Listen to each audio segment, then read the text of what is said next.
जय गुरु जी। संगत जी, सावन के महीने में भगवान महाशिव की लीलाएं, कथाएं और महिमा का जितना गुणगान हम सुनते हैं ना, इससे बड़ी ब्लेसिंग हमारे लिए हो नहीं सकती है। क्योंकि ये सावन का महीना, इस एक महीने में भोलेनाथ भगवान पृथ्वी पे घूमते हैं और अपनी संगत का कल्याण करने और उन्हें ब्लेस करने आते हैं। संगत जी, तो जितना हम उन्हें याद करेंगे, चाहे सत्संग के रूप में करें, चाहे उनकी कथाएं पढ़ के करें, चाहे शिव पुराण पढ़ के करें, चाहे उनके ज्योतिर्लिंगों को याद करके करें संगत जी, तो ये सबसे बड़ी ब्लेसिंग हमारे लिए है, जो हमें हर प्रकार के पाप कर्म और हमारे कर्म काटती है। संगत जी, गुरुजी महाराज के बड़े मंदिर में आपने देखा होगा कि वहां फाउंटेन वाली शिव जी की मूर्ति है। आज उसी मूर्ति के ऐसे रहस्य में ही सत्संग, जो भी नई संगत जुड़ रही है शायद उन्होंने नहीं सुने होंगे, आप लोगों के साथ शेयर करना चाहूंगी कि कैसे भोले बाबा साक्षात वहां विराजमान है संगत जी, जो हम सबको ब्लेस कर रहे हैं। संगत जी, सबसे पहले तो उस मूर्ति की स्थापना की बात करते हैं। उस मूर्ति की स्थापना हम सब जानते हैं, गुरुजी महाराज के पुरानी सेवादार श्री रघुवीर अंकल जी, जिन्हें बड़े मंदिर का निर्माण कार्य सौंपा गया। तो उस मूर्ति की जब भी खोज में वो निकले तो उन्हें कुछ समझ नहीं आया किस टाइप की मूर्ति लेनी है, कैसे लेनी है। तो उस मूर्ति का अद्भुत सत्संग यही है कि अंकल बताते हैं कि उस गली में जहां जाना नहीं था, उधर अपने आप ही उनके पैर चले गए और जाते ही ये मूर्ति उन्हें पसंद आ गई। आपने भी देखी होगी फाउंटेन वाली शिव जी की मूर्ति, वो नूर संगत जी की साक्षात भोले बाबा वहां विराजमान बैठे हुए हैं। तो जिस दिन उस मूर्ति को लाना था, अब उस मूर्ति को लाने के लिए कोई भी ऐसी व्यवस्था नहीं हो पा रही थी कि किसी टेम्पो में या किसी मंगवाना है। अंकल ने चारों तरफ फोन किए पर कोई बात नहीं बन रही थी। पर अचानक से क्या देखते हैं कि मंदिर के द्वार पे जब पेमेंट हो गई, वो एक टेम्पो में मूर्ति आ जाती है। अंकल हैरान कि मैं तो किसी से फाइनल कर ही नहीं पाया, ये मूर्ति कैसे पहुंची। पहुंचाने वाले गुरुजी थे संगत जी। गुरुजी महाराज तो सब जानते हैं, गुरुजी उस वक्त जलंधर वाले मंदिर में थे, जो वहां बैठे बैठे ही अपनी लीला रच रहे थे संगत जी, जो हमारी सारी संगत की समझ से परे। अब उस मूर्ति की स्थापना जैसे कि गुरुजी ने बताया कि इतने बजे कर लेना, ये मुहूर्त है, जो भी टाइमिंग बताई। जब उस मूर्ति को उतारा गया तभी उस मूर्ति में से आवाज आई, बिल्कुल प्योर पंजाबी में, जैसे गुरुजी बोलते हैं कि जरा संभल के संगत जी।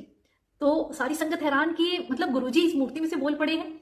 अब फिर जब उस मूर्ति को स्थापित किया गया तो स्थापित करते ही वो एकदम पिंक हो गई संगत जी, पूरी मूर्ति का कलर पिंक हो गया।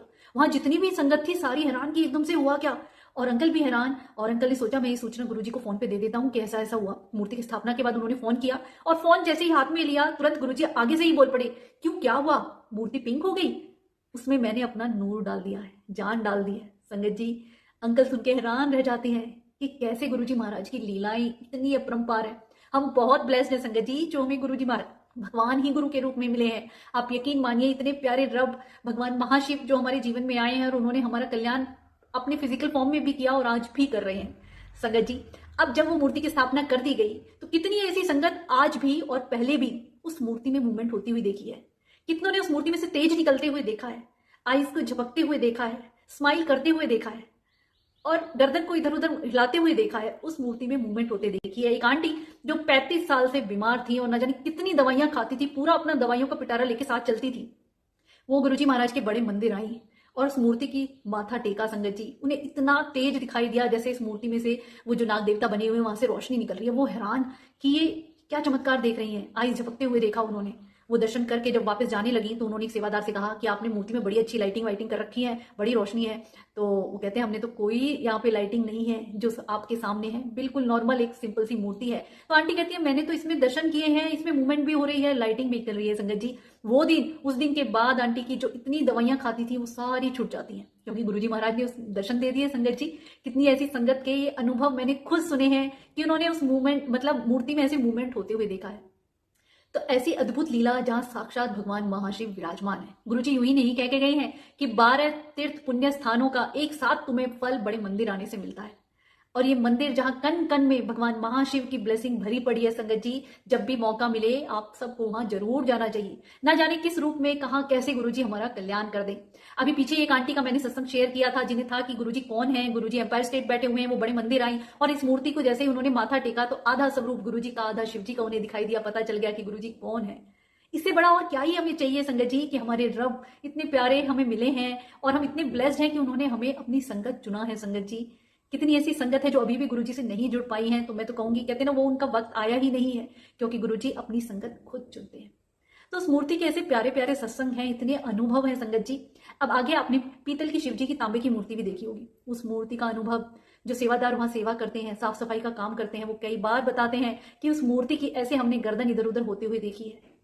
एक संगत ने तो ये तक भी बताया कि उस मूर्ति को उन्होंने खड़ा हुआ देखा है मंदिर में, जो कि आप देखते हैं कि वो बैठी हुई मूर्ति है। और एक बार होली के वक्त जब उस मूर्ति की साफ सफाई अच्छे से कर दी गई तो होली के रंग उस पर अपने आप आ गए। और कई बार संगत सेवादार जब उसकी सफाई करते तो उसमें कभी अमृत बह रहा है, कभी जल वर्षा हो रही है, कभी शहद वर्षा हो रही है। गुरुजी महाराज साक्षात महाशिव वहां विराजमान है संगत जी। आज भी आप बड़े मंदिर के जब हम दर्शन करते हैं और उस मूर्ति को ध्यान से देखते हैं ना, तो कई बार उसी गुरुजी की उस मूर्ति में, भोले बाबा की उस मूर्ति में कभी तो हनुमान जी के दर्शन होते हैं, कभी उनकी आईज खुली हुई दिखती है, कभी पलक झपकते हुए देखते हैं। बहुत सी संगत ने अनुभव किया है संगत जी। ऐसे मेरे भोले बाबा, जब एक संगत गुरुजी के दरबार में आई और आके बैठी तो उसको समझ नहीं आया कि मैं गुरुजी के पैर चरण ज्यादा पहले स्वरूप करूं या भोले बाबा के करूं, कुछ समझ नहीं आया। तो वो गुरुजी को छोड़ के शिवजी भगवान की मूर्ति के सामने माथा टेकने लगी। तो क्या देखते हैं, मूर्ति को माथा टेक के जैसे ही ऊपर उठे, वहां पे शिवजी की मूर्ति की जगह गुरुजी बैठे हुए हैं। उनकी वो शंका मन में था ना कि किसको पहले पूजूं, किसको करूं, वो एक ही है संगत जी। गुरुजी ने खुद अपने मुख से भी कहा है। एक संगत ने पूछा, मैं आपको माथा पहले टेकूं या शिवजी की मूर्ति को? तो गुरुजी बोले, किसी को भी पहले टेक लो, वही शिव है, वही मैं हूं, एक ही बात है। तो ऐसे प्यारे रब हमें मिले हैं। और कहते ना, जितना उनका गुणगान, जितने उनके सत्संग, जितनी उनकी महिमा का हम श्रवण करेंगे ना, हमारे कर्म अपने आप ही कट जाने हैं। अब संगत जी, भगवान महाशिव का छठा ज्योतिर्लिंग भीमाशंकर, ये ज्योतिर्लिंग संगत जी आप सबको पता होगा कि रामायण में रावण के भाई हुए हैं कुंभकर्ण और उनकी पत्नी थी करकटी। ये एक उनका पुत्र था भीम। अब कुंभकर्ण की हत्या के बाद, जब वो रामायण का जो भी युद्ध हुआ, उसके बाद भीम का जन्म होता है। उन्हें कुछ भी नहीं पता था कि उनके पिता का वध कैसे हुआ, या कुछ भी नहीं जानते थे। बाद में जो बड़े हुए सच्चाई पता चली तो उन्होंने अपने पिता के वध की बदला लेने की प्रतिज्ञा ली।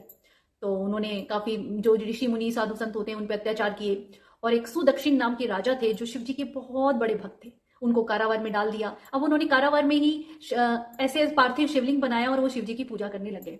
तो भीम वहां आए और उन्होंने पार्थिव शिवलिंग पे तलवार से प्रहार किया। उसी वक्त भोले बाबा वहां प्रकट हो गए और भीम का संहार कर दिया संगत जी। तो वहां पे जितने भी देवता ऋषि मुनि सब ने विनती करी कि भगवान आप यहाँ पे विराजमान होइए, तब भीमाशंकर नाम से वो ज्योतिर्लिंग बनाया गया, जहां पे भोलेनाथ आज भी विराजमान है। और भोलेनाथ, जब ये युद्ध भीम के बीच और भोलेनाथ के बीच हो रहा था, तो भोलेनाथ को जब पसीना आया तो उसी से एक नदी का उद्गम हुआ। उसी नदी के किनारे ये ज्योतिर्लिंग इतना प्यारा, कहते ना गुरुजी महाराज भगवान महाशिव अपने हर ज्योतिर्लिंग में साक्षात विराजमान है संगत जी।